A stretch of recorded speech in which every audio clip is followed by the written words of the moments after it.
Si tu apprends le français, il y a de grandes chances que tu te reconnaisses dans cette situation. Avant de parler, tu cherches la phrase parfaite. Tu réfléchis à la grammaire, au bon temps, au bon mot. Tu vas sur Google Translate et pendant que tu réfléchis, la conversation continue sans toi. En classe, je le vois avec certains de mes élèves. Ils gardent très souvent les yeux sur leurs notes, tête baissée, pour vérifier une règle ou une expression ou un mot en pensant que ça ira plus vite. Si tu te reconnais, eh bien, c'est que tu veux bien faire. Tu veux bien parler pour éviter les erreurs. Et c'est tout à fait normal. Mais cette recherche de perfection produit souvent l'effet inverse. Finalement, elle te bloque, elle te frustre et elle te fait perdre confiance. Au lieu de profiter de la conversation, tu as l'impression de passer un examen à chaque fois que tu ouvres la bouche. Mais alors, qu'est-ce qui t'empêche d'avoir de meilleures conversations en français? Tes connaissances, vraiment? Bonjour, je suis Jonathan, professeur de français natif et coach pour tous ceux qui souhaitent gagner en confiance en français. Dans mon podcast, toutes les semaines, vous allez améliorer votre compréhension du français, mais aussi à débloquer votre apprentissage et enfin à mieux comprendre les codes culturels français. Sachez que vous pouvez accéder à la transcription gratuite et aux flashcards sur mon site web www.tavieenfrançais.com. Et si vous avez un moment, vous avez aussi la possibilité d'évaluer ce podcast avec une étoile et un commentaire. Le premier changement, c'est accepter une chose toute simple. Tu n'as pas besoin de comprendre chaque mot pour avoir une bonne conversation. Beaucoup d'apprenants pensent que s'ils ratent un mot ou une phrase, ils ont perdu le fil. Ce sont des petits détails pour les autres, mais tellement importants pour les étudiants, parce que ça peut avoir de grosses conséquences. Alors, je ne sais pas si ça t'arrive dans ces moments-là, mais si ça t'arrive, ce qui se passe, c'est que tu arrêtes vraiment d'écouter, parce que ton cerveau reste bloqué sur ce mot inconnu. Tu perds le sens général de la conversation, alors que ce mot n'est souvent pas essentiel dans la phrase. Tu commences à paniquer, et souvent, je remarque une perte de confiance quand ça arrive, parce que tu commences à te dire que ton niveau de français n'est pas assez bon. Tu prends moins la parole, tu réponds par des phrases très courtes et tu finis par vivre la conversation comme un exercice de français, plutôt que comme un vrai moment de partage. Tout ça à cause d'un seul petit mot. Essaye de faire confiance au contexte. Souvent, tu comprends le message général, même si quelques mots t'échappent. Et si quelque chose est vraiment important, tu peux simplement demander: Tu peux répéter? Qu'est-ce que ça veut dire? Ou alors, je n'ai pas compris ce mot. Et c'est la même chose quand tu parles, mais que tu oublies des mots. D'abord, ne t'arrête pas. Continue avec les mots que tu connais, même s'ils sont plus simples et même si la phrase te semble bizarre. Sinon, tu peux aussi décrire le mot que tu cherches. Par exemple, tu peux dire: C'est une chose qu'on utilise quand il pleut. Si tu n'y arrives vraiment pas, demande simplement de l'aide. Comment on dit ça? Les Français t'aideront avec plaisir. Et surtout, accepte les petits silences. Tu n'es pas obligé de parler sans t'arrêter. Prendre 2 ou 3 secondes pour réfléchir est tout à fait normal. Si le mot n'est pas essentiel, laisse-le tomber et continue ton histoire. Ton objectif n'est pas de retrouver le mot parfait, mais de continuer la conversation. C'est ça, communiquer. Et quand on parle une autre langue et qu'on bloque, On se dit parfois, mais qu'est-ce qu'il va penser de moi? Comment je peux oublier un mot comme ça? Bon, au final, la personne devant toi ne va pas s'en rappeler et va passer à autre chose. Un professeur, c'est différent. Il va probablement s'en rappeler si c'est une erreur récurrente, mais c'est normal. Il est payé pour ça, il est là pour t'écouter et te corriger. Beaucoup d'apprenants pensent qu'une bonne conversation dépend de ce qu'ils vont dire. En réalité, elle dépend souvent des questions que tu poses. Au lieu de te demander qu'est-ce que je vais dire ensuite, eh bien, demande-toi qu'est-ce que j'aimerais savoir sur cette personne. Quand tu t'intéresses sincèrement à ton interlocuteur, la pression diminue. Tu n'as plus besoin de raconter une histoire parfaite ou d'utiliser un vocabulaire assez avancé pour impressionner ton interlocuteur.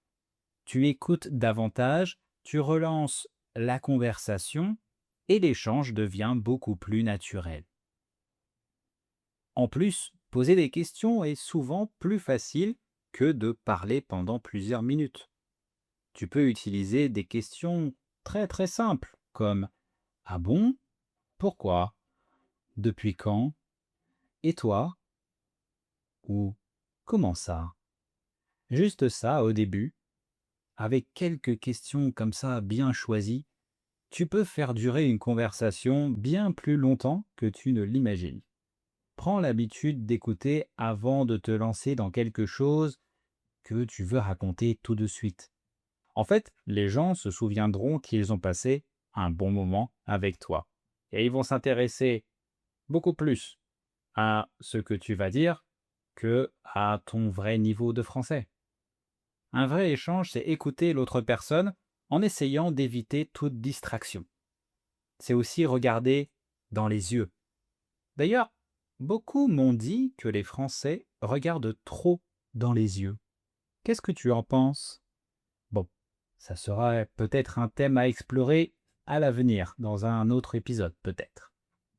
Autre chose, je vois beaucoup d'apprenants qui pensent qu'ils doivent utiliser un vocabulaire riche ou des phrases compliquées pour montrer qu'ils parlent bien français. C'est vrai qu'en français, il y a des personnes qui utilisent des mots assez élégants parce qu'ils aiment la formalité. Mais l'idée n'est pas d'être natif, mais de se faire comprendre. Je ne dis pas qu'il ne faut pas les apprendre. Je dis qu'il faut y aller petit à petit. Ou alors, savoir qu'il y a des alternatives. Alors, si tu cherches le mot parfait, une expression sophistiquée ou une tournure que tu as apprise récemment, tu te mets souvent une pression inutile. En réalité, les meilleures conversations ne sont pas celles où tu utilises les mots les plus compliqués, mais celles où ton interlocuteur te comprend. Si tu connais un mot simple, utilise-le, même si tu sais que tu connais un meilleur mot. C'est pas grave. Un autre jour, ça reviendra. Si tu ne te souviens plus d'une expression, reformule avec les mots que tu connais déjà. Dire c'est très bon est bien plus efficace que de rester bloqué parce que tu voulais dire le plat était absolument exquis. La simplicité est une force, pas une faiblesse. Plus tu utilises le français, que tu maîtrises déjà, plus tu gagneras en fluidité et en confiance. Plus tard, petit à petit, tu pourras insérer les mots que tu souhaites dans tes conversations si tu veux. Parce que s'arrêter en plein milieu de la phrase peut aussi parfois amener à des confusions. L'autre personne pourrait penser que tu as terminé la phrase, mais en fait, non. Et du coup, il te coupe la parole sans faire exprès, ou il te pose une nouvelle question, ou même il change de sujet. Et pour éviter ça, montre que tu réfléchis à ce que tu veux dire en disant attends, comment dire? J'ai un trou de mémoire. Je cherche mes mots. Attends, donne-moi un instant, s'il te plaît. Une seconde.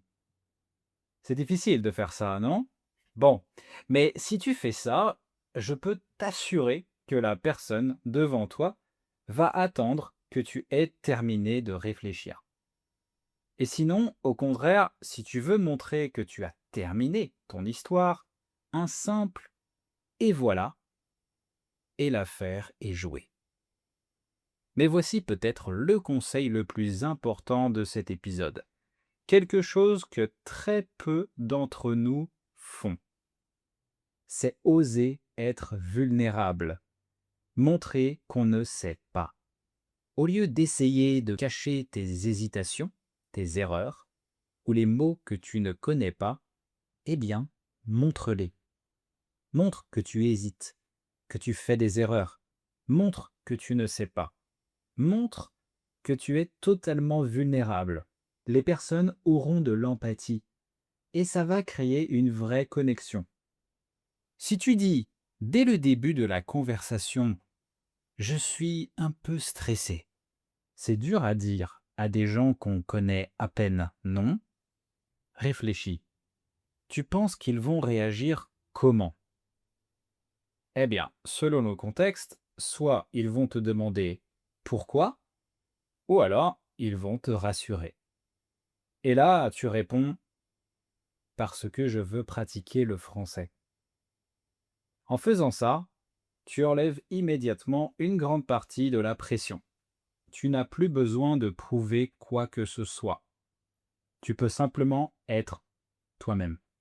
Et surtout, tu donnes à ton interlocuteur la possibilité de t'aider. Très souvent, il va parler un peu moins vite, reformuler ses phrases, et si tu ne comprends toujours pas, sois sincère. Dis-lui, je suis désolé, mais je ne comprends pas. Ou alors, demande de répéter, tout simplement. Être vulnérable, ce n'est pas seulement parler de ton niveau de français. Tu n'as pas besoin de dire «Oh, je suis nul en français», parce que ce n'est très certainement pas vrai. Je pense que c'est mieux de montrer comment on se sent face à une situation plutôt que d'essayer d'évaluer son niveau. Moi, je te recommande de te concentrer sur des choses personnelles que tu veux partager. Bien sûr, tu n'es pas obligé de tout partager de ta vie. Il y a des choses que tu garderas pour toi, évidemment. Mais si tu te focalises sur pourquoi tu apprends le français, ce que tu aimes en France, ce qui te surprend dans la culture française, ou même ce que tu trouves difficile, toutes ces choses-là, les Français, ils apprécieront ces efforts. Les conversations les plus intéressantes ne naissent pas parce que tu utilises un vocabulaire impressionnant. Elles naissent parce que tu t'intéresses sincèrement à l'autre et que tu oses montrer un peu qui tu es. C'est souvent à ce moment-là que la conversation cesse d'être un exercice de français et devient une vraie rencontre. Voilà pour cet épisode. J'espère que mon message est bien passé. Si tu as aimé, n'hésite pas, s'il te plaît, à partager aux personnes qui en ont besoin. Ça pourra sûrement les intéresser. Et si tu souhaites améliorer ton français avec moi, ou que tu connais quelqu'un qui souhaite le faire, je peux t'accompagner.